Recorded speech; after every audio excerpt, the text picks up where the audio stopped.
আপনাদের মাধ্যমে আমি দেশবাসীকে একটা বিশেষ অনুরোধ করতে চাই, সেটা খুব জরুরি আমার জন্য আপনাদের মাধ্যমে বলা। সেটা হচ্ছে দয়া করে আপনারা দেশের এই বিপদের সময় সোশ্যাল মিডিয়ার বিভিন্ন গুজব, মিসইনফরমেশনে কান দিবেন না। একটি শক্তিশালী বিমান বাহিনী দেশের স্বাধীনতা ও সার্বভৌমত্বর জন্য অপরিহার্য। দয়া করে গুজব ছড়িয়ে দেশের সার্বভৌমত্বের এই স্তম্ভকে দুর্বল করে দেবেন না। এই মর্মান্তিক দুর্ঘটনায় আপনাদের সবার মতো আমারও হৃদয় ভেঙে গেছে। আপনারা জানেন যে আমি মাত্র সফরে বেরিয়েছিলাম, একটা জরুরি সফর ছিল।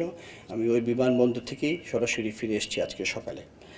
যখন সংবাদ পেয়েছি আমার বাকরুদ্ধ হয়ে গিয়েছিলাম যে অনেক দুর্ঘটনাই হয়েছে সারা বিশ্বে বিমান বাহিনীতে, বা বিমান দুর্ঘটনা আমরা জানি হইতেই পারে, কিন্তু এই ধরনের একটা হয়েছিল কিছুদিন আগে আমাদের প্রতিবেশী দেশে, যেখানে জনগণ অনেক মৃত্যুবরণ করেছে। আজকে গতকালকে আমাদের দেশে একটা হয়েছে। সেই ধরনের দুর্ঘটনা খুব সচরাচর হয় না।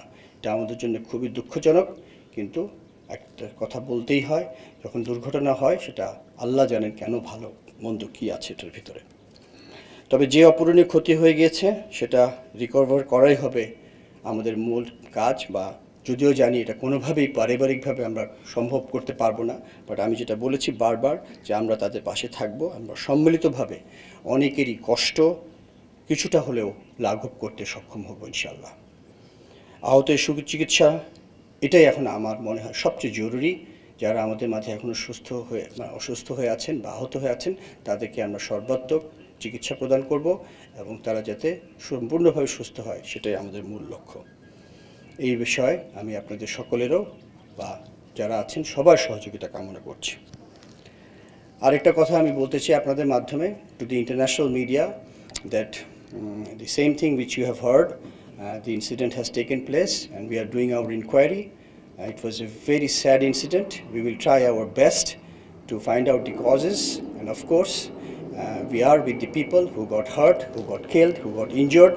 The whole country is with them, the government is with them, and Air Force and military forces will be with them till the last moment, whatever they need. Crash সাইটে এক ধরনের অশান্তি বিরাজ করছে, এটা সত্যি দুঃখজনক। অনেক গুজব চলছে, এই গুজবে কান দিবেন না। আমরা প্রতিদিন যখনই আমাদের কাছে যে কোনো আপডেট আসছে আহত নিহতর, সেটা আমরা সাথে সাথে ISPR এর মাধ্যমে আপনাদেরকে জানিয়ে দিচ্ছি। এখানে লুকোনোর বা গোপন করার কোনো বিষয়ই নাই। কার কাছ থেকে লুকাবো? আপনারা আমাদের দেশের মানুষ, আমরাও এই দেশের মানুষ। দুর্ঘটনাই আমরা চেষ্টা করছি যেটাকে সম্পূর্ণ নিয়ন্ত্রণে নিয়ে আসতে, এবং এখানে যদি আমাদের মধ্যে অস্থিরতা বিরাজ করে তাহলে কারোরই ক্ষতি হবে না, আমাদের দেশের ক্ষতি হবে।